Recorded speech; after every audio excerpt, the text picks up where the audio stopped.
Another one bites the dust. Hey, hey, I'll get you too. Another one bites the dust. Another one bites the dust. Another one bites the dust. And another one gone, and another one gone. Another one bites the dust. Hey.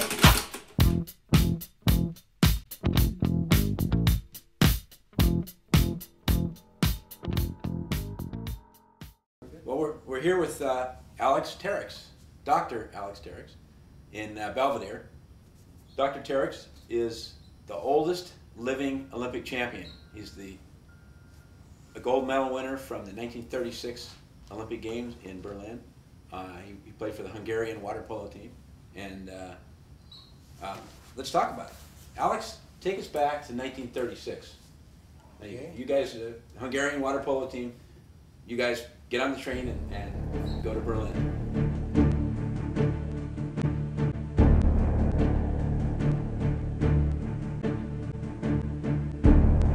Well, it was Hitler time, but we athletes, we didn't think about politics at all. I mean, we just wanted to play like we always did with each other.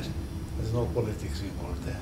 Now you didn't get to meet Adolf Hitler at the, No, at the I Olympics. just saw him, but I never, personally, I never met him. But you did get to meet Jesse Owens, the great I Olympic. did meet Jesse Owens. He's a really beautiful athlete and a very nice guy. He was very friendly with everybody. Yeah. So you ran into him in the Olympic Village, right? And you struck up a conversation. Yeah, I did go to the Olympic Village and visited him, particularly because when I saw the long jump, that's where the Hungarian athletic coach was next to me, and he said, Alex, he said, if this guy would know how to jump, he would go 2 feet farther. So his technique was not great. No, but because he was not a jumper, he was a runner, and then his friend was the best European jumper, who was a German guy, I think his name was Long, and he was teaching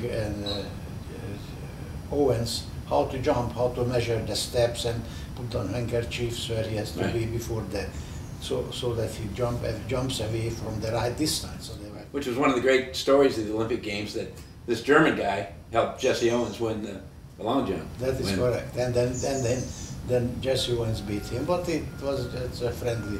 Right, right. The guy probably didn't do himself any the favors. athletes are not enemies of each other. Right. They are just friends, you see. And then which one is better than the other, it's normally accepted. There's nothing wrong with that. Right. That's fair. Yeah. Now you guys were the defending Olympic champions.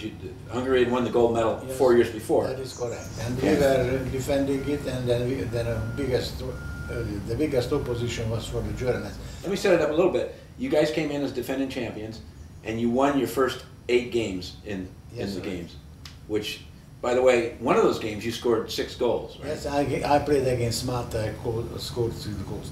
I also played on the closing ceremonies. It was interesting because they put together an all-European team against the other nations. To play an exhibition type game. That's right, and I was selected to the all-European team. So you must have been a pretty good player, right? Well, I was just effective because of my ability to I was an ambidextrous shooter, which was non-existent at that time. Nobody had that. Right. And very difficult in the water polo game, very difficult to defend against a shooter who has both hands. Right. Now take us back a little bit, because you told me a story that, and when you were about 17 years old, you decided, for one thing, I don't know if you could see it on this, but Alex, you were about 5'8", and about, what, 160 pounds probably? Yes, you're not a huge burly guy, right here. No. And so you're really too small for water polo, and you told me you weren't a great swimmer, Right. but you wanted to play polo, so in order to maximize your potential, you decided to what? I practiced with the left hand, and I did everything with my left hand for about 6 years. You wanted to give me something, naturally would be to get it I got it with my left hand. I carried my books with left hand, I did everything left hand. Did you write also? Try writing left hand? No, I couldn't do that. Yeah. And it was always very awkward. Yeah. Also, not being a big guy, but you told me that you weren't afraid to mix it up a little bit in the pool, if necessary, because water polo is a tough sport. Here's the thing, if you are afraid to get into fight and get hurt or anything like this, then just forget it. Because if you are afraid of it, that incapacitates you. Then you can't do it. I was never that way. I actually enjoyed it. Now, obviously, you try to keep politics out of this, but this was the Germans wanted very much to show their superiority in sports during these Olympics. That is correct. And they would have loved to have beaten you guys because Hungary was the water polo kings, right? And so to beat you guys would have been a huge feather in their cap. And so you wind up getting the gold medal. And you where did they present the medals? Did they present the medals? The medals were presented in a swimming pool, and at that time the medals didn't have a ribbon. Ah. They were just 11. We were standing up in a queue, Yeah. and then there were 11 German girls who brought every one of them a gold medal with her, and then lined up with us, and then gave us the medal. It was, and then I still had it for over the years. And interestingly, the house where I lived in Budapest, it was got so many.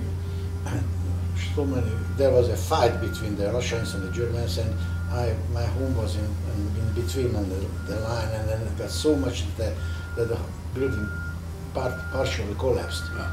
And then I found my gold medal in the ruins Really? a couple of months later after the snow melted. Jeez, you had to sift through the ruins to find your gold medal. That is correct. Where was it? Just on. No, it was in a debris. Wow.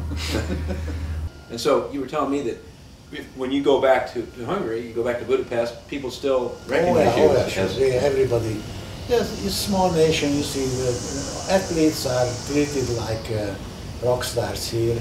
Yeah. Water polo is of course very popular, and then of course soccer, because the Hungarians were so good in soccer, and the Hungarians are celebrating their athletes, their artists, their scientists. You know, there is a Hungarian saying that the greatness of a nation is not determined by how much area they occupy on the map, but how much they contributed to the well-being of the human race, and the human beings. And the well-being, of course, includes not just scientific things, but the things when we play. Yeah. Now, I don't know if I mentioned at the start of the show, but you're 95 years old, just turned 95, right? Oldest living Olympic champion, as we said. And this is one of those cliche questions that anybody over 60 gets asked, but tell us the secret of your obviously long and healthy life. What do you do at 95 here? I think probably it had to be something in your genes. Right. I never put anything in my body which doesn't belong there. So I never even tried marijuana or any drugs or anything like this. I think it's stupid to kill yourself by putting in something which doesn't belong there. But I'll tell you something else. I think that athletics was a tremendously important, has had a tremendously important role in my life for me. I'll tell you why. Because I found out that in real life, to be successful, it's necessary to have all the requirements which are in sport. And that is, you have to have a dream, or something what you want to accomplish. And then you have to accept that you have to work for it very hard. Right. And then mainly you have to have willpower, which outlasts many, many years of hard work and bitter disappointments. Because you cannot be successful unless you accept failures.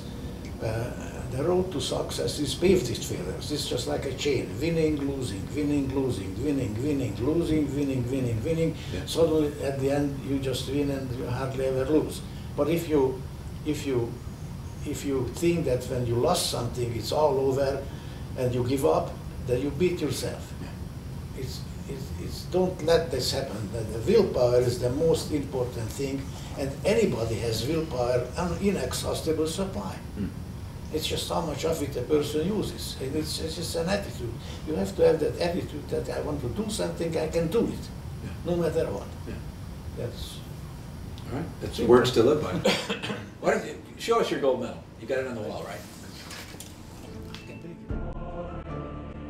so that this is the gold medal, and this is what every participant got.